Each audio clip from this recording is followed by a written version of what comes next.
Hello, Internet. So the next talk will be given by our helpdesk and our new admin, Terry and Cian, respectively. Cian and Terry, respectively, whichever one do. Their talk will be how they built a Kubernetes cluster in 2-ish days?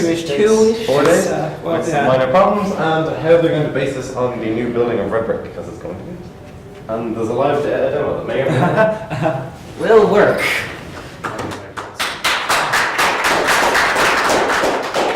Okay, so yes, this is basically what Orkin just said. So last year we had a similar talk, but not quite nearly as happy, about how everything broke in Redbrick. Yeah, please refer to Tales of Fail on our YouTube page. Yes. It's a really fun video. So basically the rough gist of it is we have Mytharmy, our web server, which is running Apache, which is running PubCookie. PubCookie was last updated in 2010, and then it was deprecated, so they don't make any new versions of it. And that was running in Apache 2.2, and which was running in 12.04 LTS. And basically, the problem was that if you wanted to update the operating system that it was running to 14.04, then you couldn't get Apache 2.2, which meant that you couldn't run PubCookie. Yeah. So they had basically everything broke, and they had to forcibly roll back. Failure. It was broken for quite a while. I have an admin that will chat with me if I tell them how long it was actually broken for. So anyway, but it broke. Admins eventually fixed it when they found out how to downgrade it very far. Keep your shoe where it is, please. So, yes, this is basically the old Redbrick. That's the nice happy admins. This is what old Redbrick looked like. So, Redbrick at the moment, still, well, and probably will always be, has loads and loads of mismatched hardware. Because basically, we don't exactly have the resources of a large company where we can buy 100 of the same server. So we also have compatibility hell, which isn't going to be entirely fixed in the new Redbrick, but will be easier. Because basically, we're part of an IRC network with several other networking societies. And because it's really hard to get everybody to cooperate with versions, we're using an incredibly old version of an IRC server that nobody likes. And we can't update our version without breaking everybody else's versions. But the good news is that in the new Redbrick, everything will be containerized, so you won't have to worry about keeping everything else, all the dependencies of it, previous versions.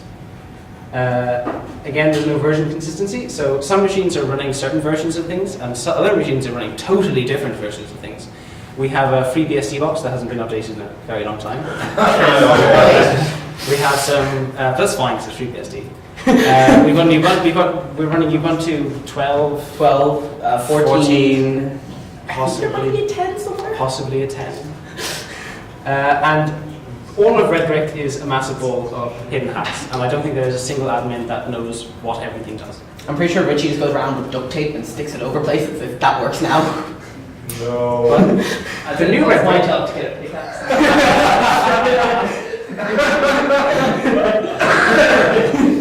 So the new Redbrick is going to be a lot nicer. What does it mean? We look for a happy picture of Richie. This is the closest we got.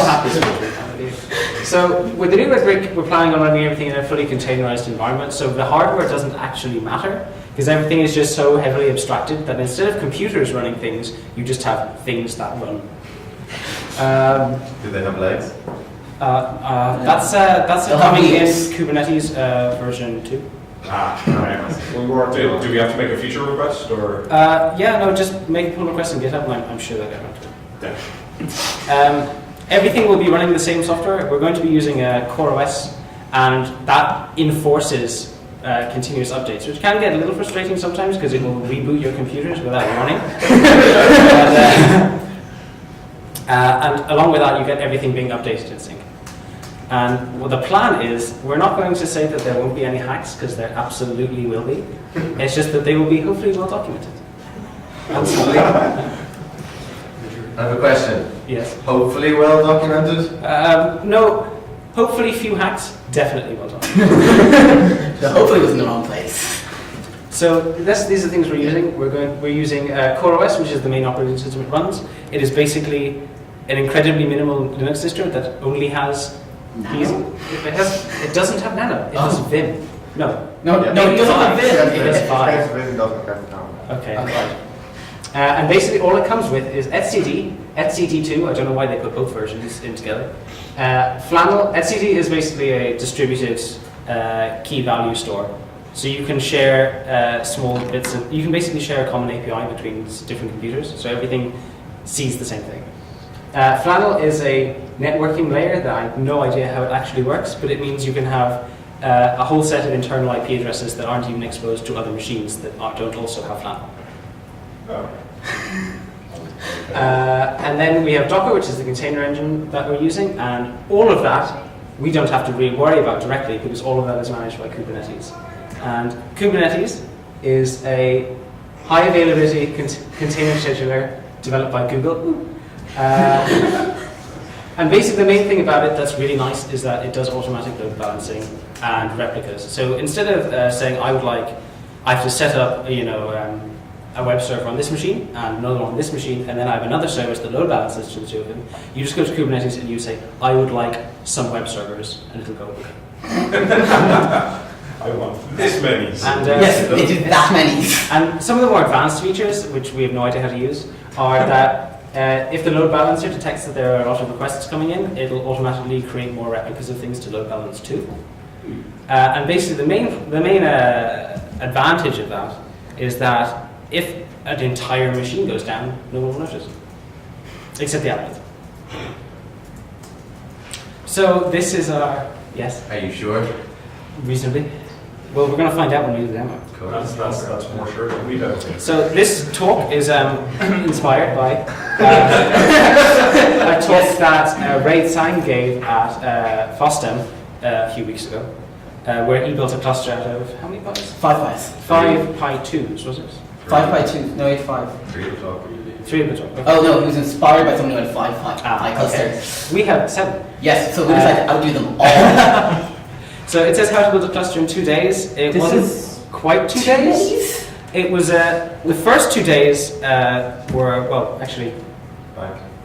The bag. Thank you. Okay, the first 2 days was us deciding an operating system, changing our mind on what operating we're going to use, then changing it back, Yes. and then I think changing it back to, we decided we'd gone between 5 operating systems. we have good reason for this though, Yeah. which we'll get to in a couple of slides. Yeah. So basically the challenge is to get a cluster out of 7 Raspberry Pis and a switch, and to run an actual service on it, which we have done. Yes. Maintaining our sanity, don't know, I lost that. maybe I lost that a not. couple days ago. So basically we had a few problems. In the 4 days we spent working on it, a surprising amount of things went wrong. That's 5. So, well, 5 if you include today, yes. Which we shouldn't have been working on today, but yeah. So, yeah, the first thing that went wrong was we had we went through 3 switches doing this. This is the third. Yeah. The first one was stuck in unmanaged mode, or stuck in managed mode, and nobody knew how to switch it back to unmanaged mode, or to how to access the management settings. Yes, Larkin? Yes. Did you Google it? No. We didn't really have time to Google it. So instead we went back to the server and we found another switch, which was... No one can read What does that that corner. say? Take the tape off the table, it's in the way. So then we switched to another switch,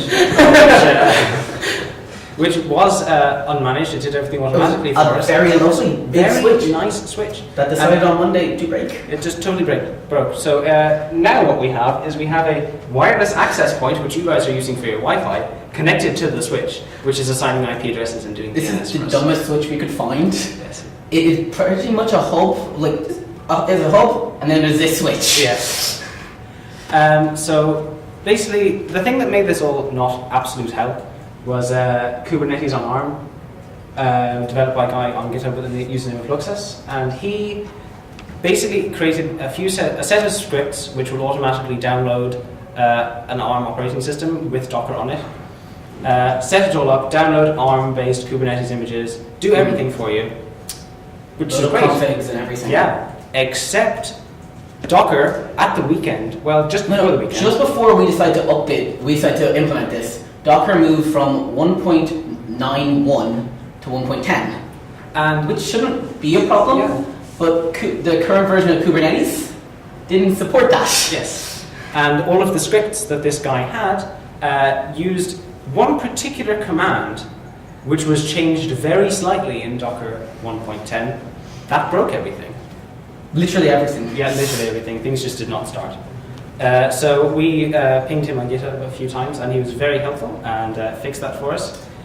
So that was what caused us to switch from a Debian-based distro called HyprioTOS to Arch. Hypriot, which is back to Hypriot. Yeah, Hypriot, which is a Debian fork that has kind of like CoreOS. Yeah, it basically is just mini-Debian with Docker. Yeah.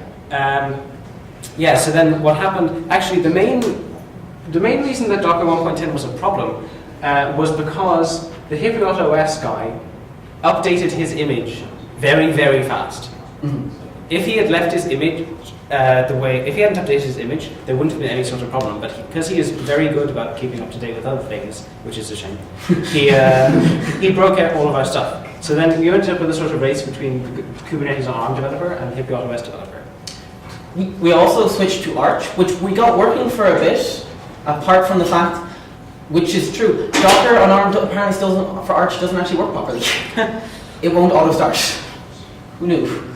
And then not the last problem, because there were a couple more today, but the main last problem was that when we were finally setting it up with the latest actual working version of HypriotOS, we noticed that for some reason all of our SSL certs were invalid. And we were wondering why on earth that was. So I don't remember how we noticed. Oh, it was in the install script where it displayed the date. Cormac noticed the time was off on all the pies. Yeah, it turns out that by default all of the pies were set to a Unix epoch time of 0. Only in this one image, because the image we downloaded before didn't have this problem. So we had to manually tell them to sync with an NTP server so that they didn't think it was the 1st of January 1970. Great year. Okay, so now it's time for the demo. Yes. Right, so we have 7 pies here. What they are running is Yes, that's what they're running. They are running a Kubernetes dashboard, and they are running a thing called Gogs. And Gogs is a lightweight, it's basically a GitLab alternative written in Go. And this is a really nice dashboard, which is running incredibly slowly because it's on a Pi, which will show us the state of all our containers in a really nice way, so I don't have to go to the terminal and give you a CLI. Another thing which actually changed right before is they switched from UI, which has pretty graphs, to dashboard, which has no pretty graphs. Yeah, they updated their official version to something that was objectively worse. We don't know why. So we have 7 instances running here, all on different pies, which is good. Yes. Yes, they're all on different pies. The pi IP addresses are over here under node. Viewpoint taking. So if you're connected to Wi-Fi, you can connect to any of those. Yes, Larkin. Except one of them missing a cluster IP address. The one that's missing. That's Peach. I have absolutely no idea, but it shouldn't matter. Peach the master? No, Peach used to be the master. Peach has given us a lot of trouble. So what happens if you go to, and all of those are exposed on the same service IP, which is 192.168.1.15. And if you go to 192.168.1.15 with port of 10101, you'll see Gogs asking you to install it. Or at least everyone in this room could. We haven't actually installed it because NFS is hard. And it's not easily done in an hour. It is not easily done in an hour. So would anybody like to come up here and unplug a Pi? That's not one specific. That's not the master. Volunteers? Of course. Rachel was asking about Kubernetes. Oh. You do. Yes, you were interested in Kubernetes. Sorry, Sean. Okay. Not the top one. Any network cable that is not this one. Down there. Why network cable? Why network cable? Where? How is it? You can damage a pod. And it might damage wait. storage. Apologies.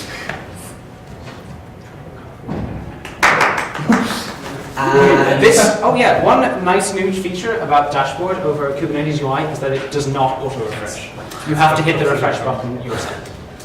You can tell Terry loves this update. I really do love it.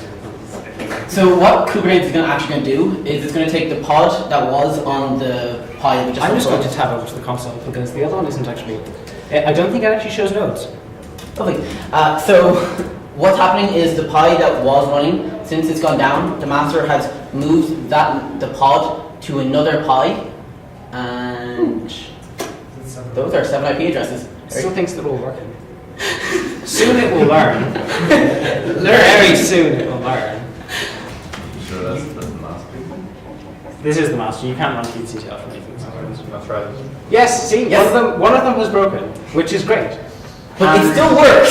So now we'll go back to the browser, and we'll see that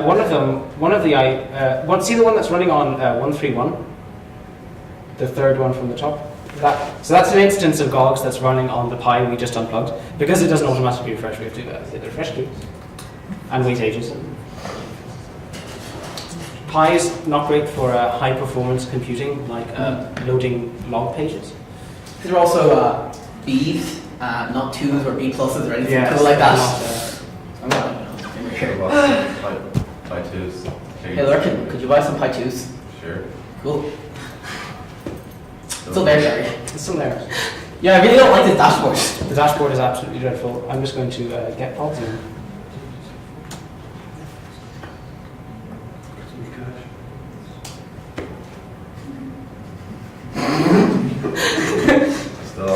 It's so reliable. It's actually still. That's on. Apparently, Kubernetes, everybody. apparently you don't need Ethernet for it. So anybody like to come and unplug another Pi? Yeah. Can I look too? Yeah, if you want. You really could, just not that one. You really could. Wait, hang on a second. I want to watch the nodes so we can see them fail miserably. I really don't think they're going to film initially to decide this. I hope they do, because that would be really exciting. Okay. See, it still says that one of them is not ready. I'm gonna plug the bottom. Peach. Peach. Peach is terrible anyway. Someone's in the wrong castle. That's That's a terrible joke, I know. it's a nice weather today, actually, isn't it? Harry, how long does this take to refresh again? 2 seconds. Okay. The Kubernetes is just very slow. 101 is Peach, by the way, so... 101 is Peach, okay. Oh yes, consider it. Why are the house names IP addresses and not names? Blame Kubernetes, we don't decide that. I'm sure there's a way to set it up as Do you know if to you use install DNS. DNS That's a add-on? separate thing, actually. If There you we install go. DNS add-on- Okay, it just died. That's nice. And now we're going to get. Can And now you we show us the instances that are running? We can trade instances. Yes. Well, we can't trade instances themselves, but we can show you that if you go here, You can and all go there. refresh, Noise. you will always get the same page, no matter how many things break. Well, if you break 7 things... Yeah, unless you break all 7, in which case Kubernetes can't help you. Can you prove it and unplug them all? You know it's a good way to end the talk. Yeah. So I'm going to slowly unplug Pi. Yeah, let's do it. And then you'll have 7 instances running on one Pi, which great way to heat your home. Can you see the instances running at the moment? Instances running at the moment. You could in the old Kubernetes UI.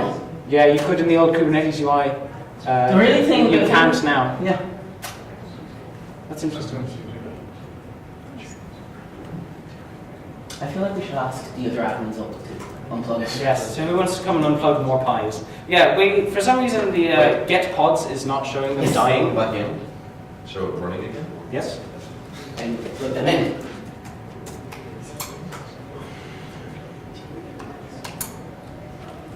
Cables will be the other way if that makes sense. Doesn't really matter. Oh. So one of them is back. Peach is back. Did you plug them both back in? Yes, I did. There And they're back. And now it's scaled. And despite the fact that the Is there instances command line? to get to see the instances, that's just get pod. A pod is what they call an instance. What's minus -OY? Minus O wide shows you the node it's running on. If you don't do minus O wide, it will just tell you the names of the pods, which are automatically generated, so they're totally unhelpful. They'll give you the age and restarts as well, which, again, You can see the 38 seconds. yes. Yes, one of them is running for 38. And it's been restarted once. So the one on 100, But Peach yes. is back. One of them was back at 54 seconds. Yes. Yes. So there we go. So it did actually work. Yes. Great. The demo didn't fail. So it's like to unplug them all. I'm going to unplug them all. slowly Except now. for the master. Yes. Slowly. Is it slow enough for you, boy? Where did my mouse go? That makes sound like porn, please. Okay. Can we show Taking them all? 4 out. We're taking 4 out, and we're going to. Can you refresh the pods as well? Yeah, yes. Finally. Since this takes So so that- long to do anything, Get pods. yeah, that happened. How should we back up? That's, Did you just unplug that again? yeah, Peach. That's probably why then. And if we get the nodes, we will see that some of them are dead. Nope. High availability. Everything's for that, right? So apparently, there we go, now they're done. Hey! So now that you've gone through the demo, what's the grand plan for the Redbrick servers? Currently we have 2 servers with this running on it. So we Well- have 2 servers, and we're planning on slowly adding more. We have 2 which are currently both workers and masters. Because what Kubernetes can do, right, in this cluster we only have 1 master. What Kubernetes can do is if you have multiple masters, they will automatically perform leader election between them. So what we have at the moment is we have 2 machines which are workers and masters. And basically the plan is that we're going to slowly take services off the old Redbrick and move them along with servers onto the new Redbrick as workers. What happens if the masters die? When both masters die, if you have no masters, everything will continue to run, but it will not be automatically rescheduled. So if a pod dies when there are no masters, it won't be rebooted. But everything will still continue to work until you create a new master. This should give some pretty good uptime for Redbrick. Yes. You, in theory, should notice it apart from things like IRC. Yeah, the only problem is that IRC, since IRC is connection based, and you're going to have, if you're connected to IRC, you're going to have like a persistent connection. It's not like a web service where you connect once, get all your data, and then you just refresh the page to connect again. With IRC, since you're constantly connected, if the instance you're connected to dies, then you will get kicked. But with the new infrastructure, you can just instantly reconnect, and it'll work again, because you'll just be load balanced to a different instance. Yeah, I might as well switch to the official questions slide. Well, this is great and all, and you're going to run everything in containers. Is there anything that you're going to keep on bare metal? We are going to keep storage on bare metal, probably. We were debating on using Gluster FS, which would... shout it down. Yes, since we have a lot of spare disk space on a lot of the workers, we were thinking of using Gluster FS to kind of join that all together into one big volume, but then we were told off for doing that because apparently Gluster FS uses a huge amount of resources just to keep replication and stuff in sync. So instead, we're probably going to we're definitely going to have a separate storage server, maybe separate storage cluster. Everything else we will probably plan on moving to the new Redbrick. And what about stuff like development that would kind of need, in previous times, a dedicated server? Is that going to stay the same, or is that going to be moving on to mass containers for whatever a student wants to do? That's the plan, is to have personal containers for people. And things like mail and all, or if we need kind of fast disks for fast storage, is that going to be again on containers, or are you going to that on bare metal? So the plan is to have everything in containers, but we'll see how it goes. Is there much work we need to do to make these containers? To make the programs work in containers? What? To make them work in the containers, well, say for GOGs, it was actually very simple. I can show you the configs we had for GOGs. I was going to say, why don't you show the dashboard for deploying? Yes, or the dashboard for deploying. I will show you the dashboard first. Dashboard has a nice thing for deploying new services. So once it's finished loading, normally you do this first. Delete everything from the IP address from the. Oh yes, that's interesting. This was actually Dashboard's fault, not ours. It's probably because we unplugged all the It's pies. probably because we unplugged them. I don't know if that was There's running on 3 master. pies of the 7 running. Yeah, So I'll show you on command line So instead. if you lose half your pies, You really or half should. your servers, I think it's more that 3 pies and they're running 7 instances of. Yeah. Oh, Yeah. okay. And So you're overloading 3 pies They're now. quite overloaded. Yeah, so basically, For the gogs, what we had an RC file, which was, I can't increase my zoom over. Maybe I can. Oh god, yes. Oh my god. Yeah. Thank you, Thank you, XFCE. Yes, Sean? Is there any way to safely fail? Because you don't want, say, for example, one server to die and then that to cause a chain reaction which causes all the other servers to die. That wouldn't happen in Kubernetes. Everything is, it just doesn't. Everything, the whole point of Kubernetes is that everything is atomic. So they all talk to the master. The master is the only thing that coordinates them. They're not necessarily aware of each other and they don't need to be. They're supposed to be all separate, and that's the whole idea of containers, that you separate logical containers. We have a question from IRC soon. Yeah, Marcy, I was asking, are there any of the services that are giving you particular trouble in moving to new containerized environments? Well, we haven't started moving any of the old services over yet. So probably. Because yes, there will definitely be some. I imagine IRC will be a massive thing. I imagine it'll be the last one as well. Yes. Yeah. So yeah, basically this is what we had to actually start the services.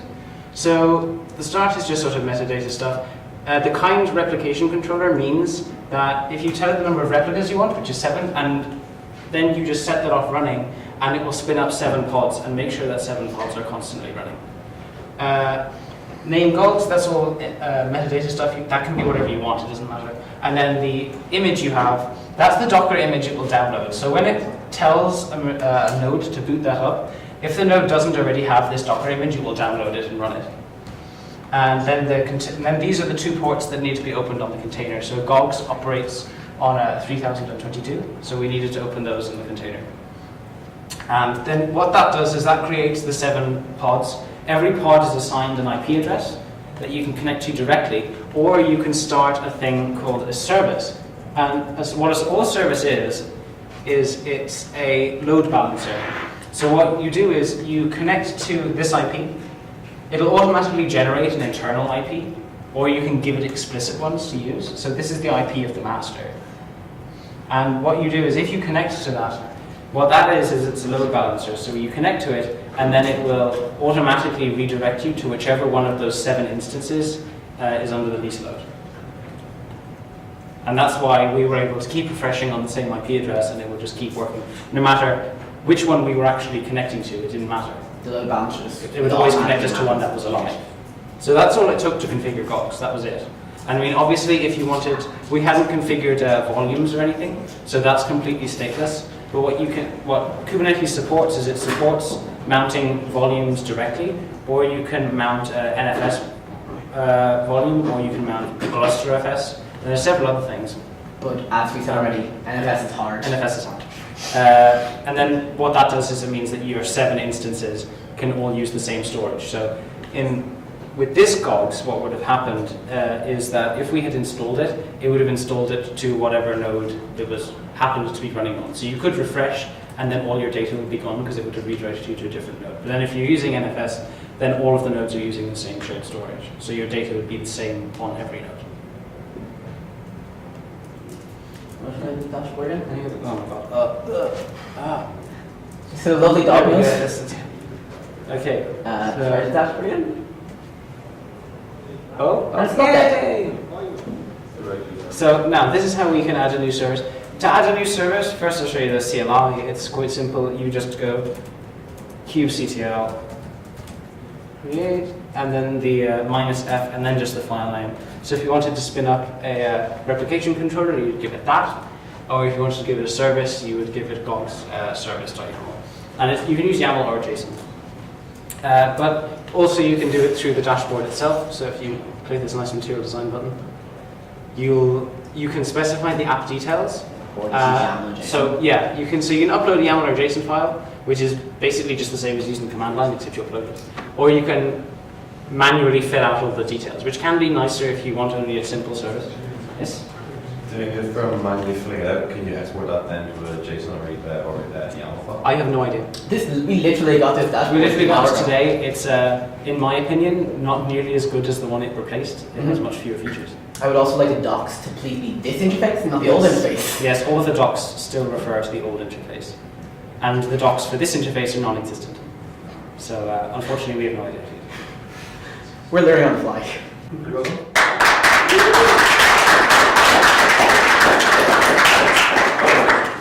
Oh, Bobby. What was it? It was 7 Are we off pies with 6 pies, 1 master. Yes. Yeah, well, the master was also a worker. Cool. I'm just treating Ray. Ray is like, wait, what? You have more pies than me. So, Yes, I wish we had nicer pies though. Yes, we did. Ray, His- despite being in Atlanta and 5 hours behind, so it's currently 11:40 in the morning there, is taking a huge interest in what you've been doing over the last couple of days, so well done. Nice. Thanks. Thank you very much. Shout out to Ray. So yeah, shout out to Saturn, isn't it? Saturn, And shout out to Luxas as well for getting Yeah. this working for us. Yeah. If he didn't update Kubernetes on ARM over the weekend, this demo literally would not have worked. Yeah, we'd be doing a different talk. Yes. We'll make sure to tweet out and thank it. Are you going to make this slideshow available online? Yes. Are you cool with that? Yep. Awesome. You want an address? We'll make that up later. Yeah, we'll. It'll be in the We'll YouTube. publish that. Any questions from any of the, IRC tweeters?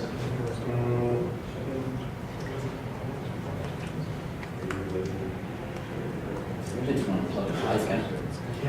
Yeah. Okay. Yes. No, I know.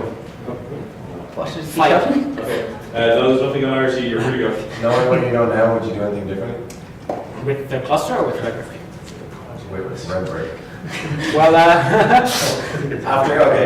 After setting up the Kubernetes and seeing what it can do, well, in theory, what it can do on Plasma, do you plan to change anything with Redbrick, or are you still going to plan it with well, in terms of actually setting it up, this is actually quite different to how you have to do it on Redbrick, because with x86, as far as I know, does not have a really nice script the way ARM does. It makes that ARM is nicer. So than yeah, x86. because we're using CoreOS, the install process is a lot more complicated. So you really, in terms of installing stuff, we can't actually kind of use anything from this over there. But in terms of getting NFS working, it's still not fully working, but I know a lot more about how to do it. And that's because we need NFS for that.